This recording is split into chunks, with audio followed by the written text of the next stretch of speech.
mejores golpes para finalizar este pues Santos, aquí el Filipino comienza. Ganchos abajo, hombros a la cara. ¡Gol! Usapang boxing, palitan ng mga malalakas na kamao. Isang malaking laban ang muling magpapayanig sa mundo ng boxing. Dahil magbabalik aksyon ang isa sa pinaka-controversial at pinaka-delikadong Pinoy fighter. About it. Oh, down, it's down, it's down, and I think it's out. It's over. That's it. Oh, what a... Ang tinaguriang Cuadro Alas, John Riel Casimero. 3-division world champion, 35 panalo, 24 na knockout, 5 talo, isang mandirigmang dumayo sa 12 bansa, at pinabagsak ang kanilang mga kampeon. He's out of hold. Does he have the experience to hold? Can he recover from that? I don't think so. Steve Quay holds it. It is over. John Real Casimero successfully defends his IBF title on the road again. And it was Matapos ang kanyang panalo sa Japan kontra kay Tom Mizokoshi, kung saan pinatulog niya ito sa 5th round, agad bumukas ang mas malaking oportunidad. Listenary, sana ako po ibigay sa akin si Listenary para sa next fight. Sa ilalim ng Kameda Promotions, iisa ang target, ang maibalik si Casimero sa world title picture. At ngayong June 6, 2026, isang napakadelikadong hamon ang naghihintay. Sa kabilang sulok, ang Mexican knockout artist, si Luis Pantera Neri, dala ang 37 na panalo, 2 talo at 28 dito ang knockouts, dating 2-division world champion. Mabangis, explosive. de Filipinas vistiendo la pantaloneta color. El primer episodio ahora salió como león. Y ahí está. Se queja de... Tiene la jerarquía en este momento a pesar de tener 21 añitos. Atacando de nuevo, se calma y se va a la lona. Richie Mepranum se va a la lona, señores. At unang fighter na nakapagpabagsak kay Naoya Inoue.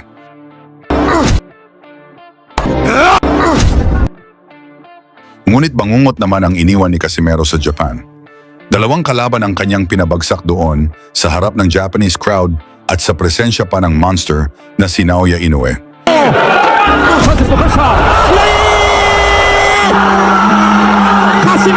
Para mas makita kung gaano kabagsik ang Cuadro Alas kapag lumalaban bilang dayo, Pues Santos, aquí el Filipino comienza con ganchos abajo, hombros a la cara.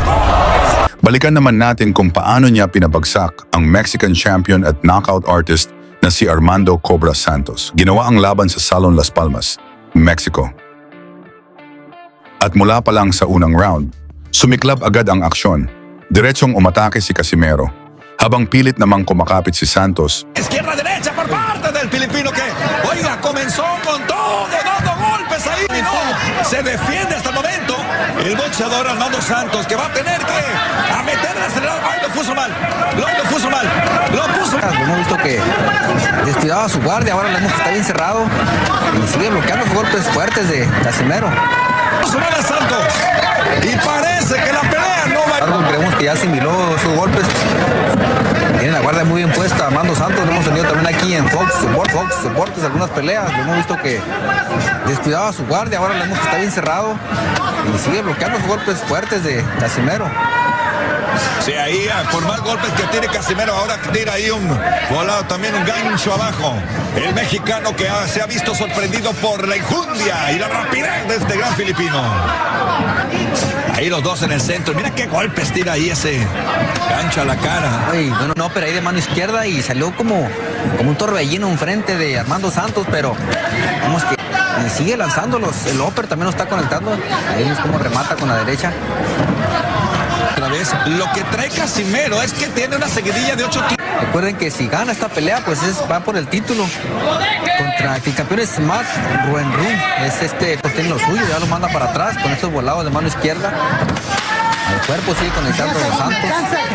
Sí, por eso está tratando ahí de conectar sus mejores golpes para finalizar este primer asalto izquierdazo. Isang malinis na kaliwa ang eksaktong tumama. Bumagsak ang Mexican, nakabangon pa pero halatang nahirapan agad sa lakas ng Pinoy. Simón, Betón de su rival, lo manda a la lona. Sorprendido ya para acabarse los puntos, sacó la campana al mismo tiempo, lo conectó y sorprendido Santos, lo salvó la campana.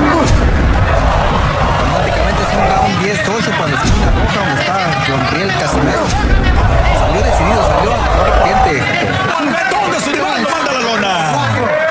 sorprendido ya para acabarse el round. Sonó la campana al mismo tiempo, lo conectó y sorprendido Santos, lo salvó la campana. So round 2, dito na ginulantang ni Casimero ang buong Mexico. Recuperación por parte de Santos. Aquí el filipino comienza con ganchos abajo. Ópera la cara. ¡Gol! Sunod-sunod ang mabibigat na kombinasyon. At muli, bumagsak si Santos. Sinubukan pa niyang tumayo, pero malinaw na hindi na kaya. Kaya inawat na ng referee ang laban. Pienso que ya no se va a recuperar. Está con mucha dificultad, la cobra Santos. Acabó la pelea, sí, muy mal. Este filipino se ve que tiene dinamita en sus nudillos. Yo pienso que se acabó la pelea, Samuel. Samuel, pienso que ya no se va a recuperar. Está con mucha dificultad, la cobra Santos. Acabó la pelea, sí, muy mal. Este filipino se ve que tiene dinamita en sus nudillos. Pues ahora se ganó. Vamos a ver la recuperación por parte de Santos. Aquí el filipino comienza con ganchos abajo. Ópera la cara. ¡Gol! Ganchos abajo. Ópera la cara. ¡Gol! Se lo da Santos. Yo pienso que se acabó. Round 2, technical knockout victory para kay John Riel Casimero. Ngayon mga idol, ang tanong, pwede pa bang mag-world champion si Casimero? Ibahagi ang inyong opinyon sa komento.